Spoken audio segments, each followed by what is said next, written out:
فرحة عند إفطاره وفرحة حين يلقى ربه أو كما قال عليه الصلاة والسلام۔ یار کی مرضی کے تابع یار کا دم بھر کے دیکھ، یار کی مرضی کے تابع یار کا دم بھر کے دیکھ، عرض مطلب کر کے دیکھا کر کے مطلب کر کے دیکھ، یار اپنا ہے تو اپنی ہے ساری کائنات، یار اپنا ہے تو اپنی ہے ساری کائنات، سب کو اپنا کرنے والے اس کو اپنا کر کے دیکھ، سب کو اپنا کرنے والے اس کو اپنا کر کے دیکھ۔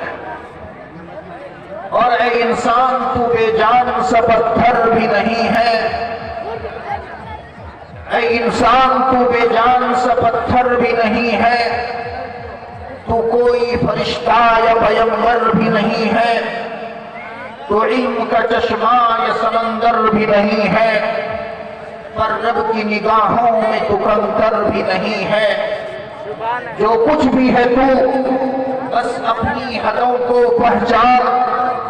جو کچھ بھی ہے تو بس اپنی حدوں کو پہچان، کہ رحمان کی پکڑ سے تو باہر بھی نہیں ہے، کہ رحمان کی پکڑ سے تو باہر بھی نہیں ہے۔ دنیا نہ بسا اپنی کہ دنیا کی حقیقت، دنیا نہ بسا اپنی کہ دنیا کی حقیقت، مچھر کے کسی پر کے برابر بھی نہیں ہے، مچھر کے کسی پر کے برابر بھی نہیں ہے۔ حضرات گرامی، اسٹیج پر تشریف فرما علماء کرام، بزرگان دین، میرے سامنے بیٹھے ہوئے دین کے غیور نوجوانوں، بزرگوں، بھائیوں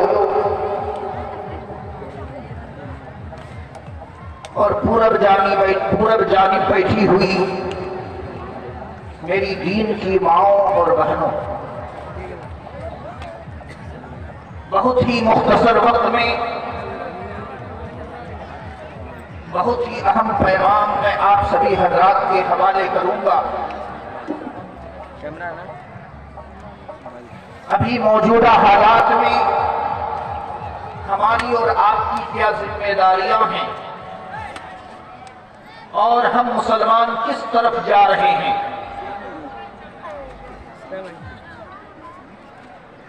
لیکن اس سے پہلے میں شکریہ ادا کرنا چاہ رہا ہوں جناب انصار صاحب کا، جو آج صبح 6:12 سے ہی ہم کو فون کرنا شروع کیے اور مغرب سے لے کر عشاء تک فون کرتے رہے۔ میں اس سے قبل بھی جبل پور کے جلسے میں کئی مرتبہ آ چکا ہوں اور آپ سبھی حضرات کے بیچ میری بات چیت ہو چکی ہے۔ آپ سبھی حضرات بڑی سنجیدگی اور متانت کے ساتھ علماء کرام کی باتیں سنتے ہیں۔ آج کا یہ جلسہ جامع مسجد کا جلسہ نہیں ہے بلکہ عیدگاہ کا جلسہ ہے، جیسا کہ مجھے انصار صاحب نے بتایا،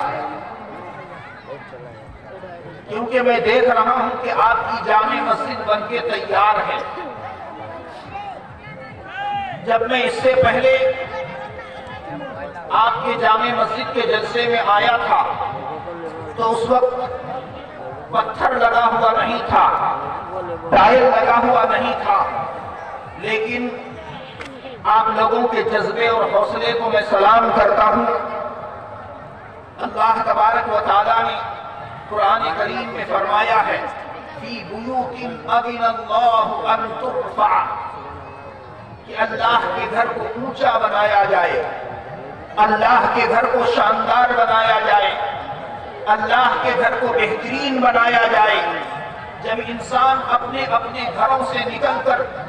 اللہ کے گھر میں آئے تو اس کو ایسا محسوس نہ ہو کہ یہاں پر مکڑی کا جالا لگا ہوا ہے، یہاں پر کچرا پھینکا ہوا ہے، یہاں پر گندگی رکھی ہوئی ہے، مسجد شاندار اس کو نظر نہ آئے، اس کو زیادہ دیر بیٹھنے کا من نہ کرے۔ ایسا نہیں ہونا چاہیے، بلکہ اللہ کا گھر ہم اور آپ سب مل کر بناتے ہیں، اس لیے اپنے اپنے گھروں سے اللہ کے گھر کو بہترین بنانا چاہیے، تاکہ جب انسان اپنے گھر سے نکل کر اللہ کے گھر میں آئے تو اس کو 1 گھنٹہ بیٹھنے کا من ہو تو 2 گھنٹہ بیٹھنے کا من کرے، اللہ کا ذکر کرے۔ میں آپ کو بتا دوں کہ ایک انسان اپنے گھر میں رہتا ہے، لیکن ایک انسان مسجد میں رہتا ہے۔ مسجد میں رہنے والا انسان جب مسجد میں بیٹھتا ہے اور بیٹھنے کے بعد وہ تسبیح نہیں کرتا، قرآن نہیں پڑھتا، تلاوت نہیں کرتا، نماز نہیں پڑھتا، دنیا کی باتیں نہیں کرتا، لیکن مسجد میں بیٹھا ہوا ہے، اللہ کے گھر میں بیٹھا ہوا ہے، کتابوں کے اوراقوں کو جھانکیے تو آپ کو پتا چلے گا کہ اللہ کے گھر میں بیٹھا ہوا انسان اگر اپنی سانس کو باہر نکالتا ہے اور پھر سانس لیتا ہے، اللہ تبارک و تعالی اس کو سانس باہر نکالنے کے بدلے میں اور سانس لینے کے عوض میں 10 نیکیاں عطا فرماتا۔ اللہ کے گھر میں بیٹھا ہوا ہے، نہ قرآن پڑھ رہا ہے، نہ تلاوت کر رہا ہے، بیٹھ کے سانسیں لے رہا ہے، ہر سانس کے بدلے میں اللہ تبارک و تعالیٰ اس کو نیکیوں سے نوازتے ہیں۔ یہ اللہ کے گھر کی فضیلت ہے۔ میرے بھائیوں، جب میں گوال ٹولی میں اپنی مسجد کی بنیاد رکھا تھا تو آج کے اس جلسے میں اعلان کر رہا ہوں کہ میں نے بنگوا گاؤں کی مسجد کا مثال دیا تھا۔ میں نے لوگوں سے کہا تھا، اے گوال ٹولی کے لوگوں، بنگوا کے لوگوں نے بلا کسی چندہ کے صرف اپنے ہی گاؤں کے لوگوں سے پیسہ اکٹھا کر کے 2 منزلہ مسجد کی تعمیر کر لی ہے۔ یہ حوصلہ آپ کے اندر بھی ہونا چاہیے، یہ جذبہ آپ کے اندر بھی ہونا چاہیے۔ چنانچہ لوگوں نے جذبہ پیدا کیا، حوصلہ پیدا کیا، آپ کا دیکھا دیکھی ہم بھی اپنے گاؤں میں چندہ کیے اور مسجد کی بنیاد رکھے۔ اللہ کے فضل سے 50 لاکھ سے اوپر کی مسجد ابھی بن کے تیار ہے ہمارے گاؤں میں، اور انشاءاللہ کروڑوں کی مسجد اسی گاؤں سے بنے گی۔ یہ ہمارے مسلمانوں کا جذبہ ہے کہ دین کے کام میں پیسہ خرچ کرنا، اس میں یہ بخیلی سے کام نہیں لیتے، صرف جلسے میں اعلان ہوتا ہے، مسجدوں میں اعلان ہوتا ہے، اپنے اپنے جیب سے روپے نکال کر باہر کر دیتے ہیں۔ یہ ہمارے مسلمانوں کے اندر جذبہ ہے، مسلمانوں کے علاوہ کسی دوسری قوم کے اندر یہ جذبہ نہیں ہے۔ میں آپ کو بتاتا چلوں کہ آج عیدگاہ کا جلسہ ہے۔ اللہ تبارک و تعالیٰ نے مسلمانوں کو صرف 2 تہوار دیا ہے، ایک تہوار عید الفطر کا اور ایک تہوار قربانی کا یعنی بقر عید کا۔ اللہ تبارک و تعالیٰ کے نزدیک مسلمانوں کے صرف 2 تہوار ہیں، محرم مسلمانوں کا کوئی تہوار نہیں ہے۔ مسلمانوں کے صرف 2 تہوار ہیں، ایک عید الفطر اور دوسرا عید قربان، اور یہ دونوں تہوار مسلمانوں کو اللہ تبارک و تعالیٰ نے 2 بڑی بڑی عبادتوں کے اختتام پر نازل فرمایا ہے۔ چنانچہ عید الفطر کا جو تہوار ہوتا ہے وہ پورے رمضان روزہ رکھنے کے بعد، تراویح پڑھنے کے بعد، اللہ کا ذکر کرنے کے بعد اللہ تبارک و تعالیٰ نے یہ تہوار مسلمانوں کو عطا فرمایا۔ اور قربانی کا جو تہوار ہے وہ بھی اللہ تبارک و تعالیٰ نے حج جیسے فریضے کی ادائیگی کے بعد اللہ تبارک و تعالیٰ نے یہ مسلمانوں کو عطا فرمایا۔ اللہ کے نبی صلی اللہ علیہ وسلم فرماتے ہیں کہ للصائم فرحتان، روزے دار کے لیے 2 خوشخبری ہے، روزے دار کے لیے 2 خوشخبری ہے۔ فرحت عند افطارہ، ایک خوشی اس اس وقت حاصل ہوتی ہے جب وہ افطار کرتا ہے، اور دوسری خوشی اس وقت حاصل ہوگی جب وہ اللہ تبارک و تعالیٰ کا دیدار کرے گا۔ افطار دو طرح کا ہوتا ہے، ایک وہ جو انسان روزہ رکھنے کے بعد پورا دن بھوکا ہے اور شام کو طرح طرح کے میوہ جات رکھے ہوئے ہیں اور انسان اللہ کے حکم کے بعد روزہ کو کھولتا ہے، اس وقت جو خوشی ہوتی ہے، اور دنوں میں وہ خوشی انسانوں کو میسر نہیں ہوتی۔ اور دوسری خوشی کا دن ہے عید کا دن، یہ بڑا افطار ہے کہ 30 دن انسان روزہ رکھا، روزہ رکھنے کے بعد اللہ تبارک و تعالیٰ نے اس 30 دن روزہ رکھنے کے عوض میں اللہ تبارک و تعالیٰ نے اس کو بڑی خوشی عنایت فرمائی۔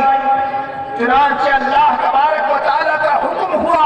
کہ اے لوگوں، اے روزہ رکھنے والوں، اے مسلمانوں، تمہیں اپنے جامع مسجد میں نماز پڑھنے کی اجازت نہیں ہے، تمہیں اپنے گاؤں کی مسجدوں میں نماز پڑھنے کی اجازت نہیں ہے، بلکہ آج تمہاری مزدوری لینے کا دن ہے۔ تم نے 30 دن تک اللہ کے یہاں مزدوری کی ہے، 30 دن تک قرآن کریم کی تلاوت کی ہے، 30 دن تک عبادت کی ہے، 30 دن تک روزہ رکھا ہے، 30 دن تک تراویح کی نماز پڑھی ہے، آج تمہیں انعام دینے کا دن ہے، اس لیے جاؤ، نئے کپڑے پہنو، نہاؤ اور دھو اور عیدگاہ کی طرف چل پڑو۔ چنانچہ سارے کے سارے مسلمان اپنے گھروں سے نکل کر مسجد کی طرف رخ نہیں کرتے، عیدگاہ کی طرف رخ کرتے ہیں، اور عیدگاہ میں جا کر انسان نماز ادا کرتے ہیں۔ اللہ نے عیدگاہ جانے کا کیوں حکم فرمایا؟ مسجدوں میں بھی نماز ہو سکتی تھی، لیکن اللہ نے عیدگاہ جانے کا کیوں حکم فرمایا؟ اللہ تبارک و تعالیٰ نے عیدگاہ جانے کا حکم اس وجہ سے فرمایا کہ مسجدوں میں تو تھوڑے مصلی ہوں گے، تھوڑے نمازی ہوں گے، لیکن عیدگاہ میں ایک کثیر تعداد ہوگی، آدمیوں کی جمع غفیر ہوگی، اور بہت سارے ایسے بھی لوگ ہوں گے جو روزہ ڈھنگ سے نہیں رکھے ہوں گے، جنہوں نے روزہ رکھا ہی نہیں ہوگا، قرآن کریم کی تلاوت بھی نہیں کی ہوگی، رمضان المبارک کو اچھے طریقے سے گزارا نہیں ہوگا، لیکن اتنے بڑے مجمع میں اللہ کے چند ولی ہوں گے، اور ان ولیوں کی دعائیں اللہ تبارک و تعالیٰ قبول کرے گا۔ ان کے طفیل سے اللہ تبارک و تعالیٰ ان نکموں کی، ان ناکاروں کی، اور ان لوگوں کو بھی دعاؤں کو قبول کر لے گا جو رمضان المبارک میں روزے ڈھنگ سے نہیں رکھے۔ اس لیے اللہ تبارک و تعالیٰ نے عیدگاہ میں جانے کا حکم فرمایا، عیدگاہ میں جانے کا حکم فرمایا تاکہ مسلمان ایک بڑی جماعت کے ساتھ نماز پڑھیں، اور جب مسلمان نماز سے فارغ ہو جاتے ہیں اللہ تبارک و تعالیٰ کا حکم ہوتا ہے، اے فرشتوں گواہ رکھو میں نے ان کے گناہوں کو حسنات سے بدل دیا، اس کی نیکیوں کو، اس کے نامہ اعمال میں نیکیوں کے انبار لگا دیے، اس کے گناہوں کو مٹیا میٹ کر دیا، آج یہ بخشے بخشائے اللہ تبارک و تعالیٰ کی طرف سے بخشے بخشائے اپنے گھروں کی طرف لوٹ رہے ہیں۔ میرے بھائیوں، آپ کو معلوم ہونا چاہیے کہ حضرت موسیٰ علیہ السلام کا زمانہ ہے۔ موسیٰ علیہ السلام کے زمانے میں بارش نہیں ہو رہی تھی،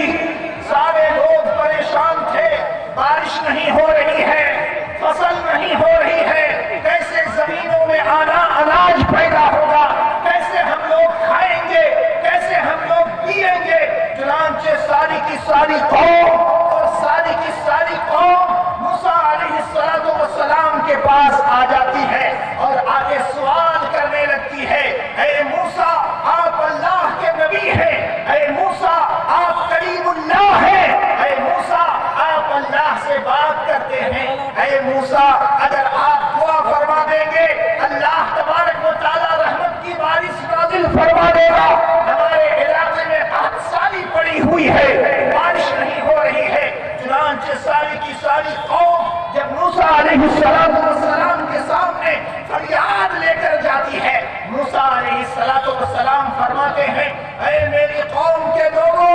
اے میری قوم کے لوگوں، آج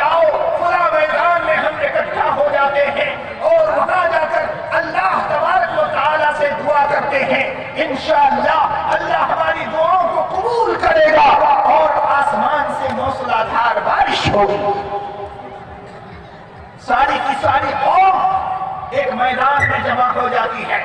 موسیٰ علیہ السلام بھی وہاں پہنچتے ہیں اور پھر موسیٰ علیہ السلام ہاتھ اٹھا کر دعا کرتے ہیں. پوری کی پوری قوم ہاتھ اٹھا کر دعا کرتی ہے. موسیٰ علیہ السلام اللہ سے فرماتے ہیں اے اللہ قحط سالی پڑی ہوئی ہے, سارے لوگ پریشان ہیں, زمین سوکھی پڑی ہوئی ہے, فصل نہیں ہو رہی ہے, لوگ اناج کے لیے پریشان ہیں, لوگ پانی کے قطروں کے لیے پریشان ہیں. اے اللہ رحمت کی بارش نازل فرما دیجئے, اے اللہ رحمت کی بارش نازل فرما دیجئے, اے اللہ رحمت کی بارش نازل فرما دیجئے. موسیٰ علیہ السلام دعا فرما رہے ہیں, ادھر سے اللہ تبارک و تعالی آواز لگاتے ہیں اے موسیٰ علیہ السلام, اے میرے پیارے نبی, اے موسیٰ تم اپنی قوم کو لے کر میدان میں آ چکے ہو اور بارش کی دعائیں کر رہے ہو, قحط سالی پڑی ہوئی ہے. لیکن میں تم کو بتانا چاہتا ہوں کہ اس پورے مجمع میں ایک انسان ایسا بیٹھا ہوا ہے جو گنہگار ہے, ایک انسان ایسا بیٹھا ہوا ہے جو اللہ کا نافرمان ہے, ایک انسان ایسا بیٹھا ہوا ہے جنہوں نے 30 سال تک اللہ تبارک و تعالیٰ کی عبادت نہیں کی, اللہ تبارک و تعالیٰ کی پرستش نہیں کی, اللہ تبارک و تعالیٰ کی پوجا نہیں کی, جنہوں نے کبھی مسجد میں جا کر اپنے سر کو اللہ کے سامنے جھکایا نہیں, جنہوں نے ہاتھ اٹھا کر کبھی اللہ کے سامنے اپنی محتاجگی کو ظاہر نہیں کیا. اے موسیٰ تمہارے مجمع میں ایک انسان ایسا بیٹھا ہوا ہے جو 30 سال تک میری نافرمانی کر رہا ہے, جو 30 سال تک گناہ کر رہا ہے, جو 30 سال تک نمازیں نہیں پڑھ رہا ہے. اگر وہ مجمع سے اٹھ کے چلا جائے گا تو میں موسلا دھار بارش نازل فرما دوں. سبحان اللہ. کیا فرماتے اللہ فرما رہے کس سے؟ موسیٰ علیہ السلام سے کہ تم تو بارش کے لیے دعا کر رہے ہو لیکن تمہارے مجمع میں ایک ایسا انسان بیٹھا ہوا ہے جو 30 سال سے گناہ کرتے آ رہا ہے, 30 سال سے اللہ کی نافرمانی کرتے ہوئے آ رہا ہے. اگر وہ انسان اٹھ کے چلے جائے گا تو میں رحمت کی بارش نازل فرما دوں گا. اس زمانے میں مائک نہیں تھی, اس زمانے میں مائک نہیں تھی. موسیٰ علیہ السلام بھری محفل میں آواز لگاتے ہیں اور موسیٰ علیہ السلام کے مقدرین اس کی آواز کو لوگوں تک پہنچاتے ہیں. موسیٰ علیہ السلام بھرے مجمع میں فرما رہے ہیں کون ایسا شخص ہے جنہوں نے 30 سال تک اللہ کی نافرمانی کی ہے, وہ اس مجمع میں بیٹھا ہوا ہے, وہ اگر اٹھ کے چلے جائے گا انشاءاللہ موسلا دھار بارش نازل ہو جائے گی. میری ان سے گزارش ہے کہ وہ انسان جو 30 سال تک اللہ کی نافرمانی کر رہا ہے وہ مجمع چھوڑ کر چلے جائے. ہر انسان ایک دوسرے کا منہ دیکھ رہے ہیں, ہر انسان ایک دوسرے کو تک رہے ہیں, کون ہے وہ گنہگار شخص, کون ہے وہ گنہگار شخص. ہر انسان اس گنہگار کا چہرہ دیکھنے کے لیے پریشان ہے کہ وہ اٹھے گا اور گالیوں کی بوچھار اس پر پڑے گی. یہ کمینہ انسان ہے, یہ ناہنجار انسان ہے, یہ بے وقوف انسان ہے,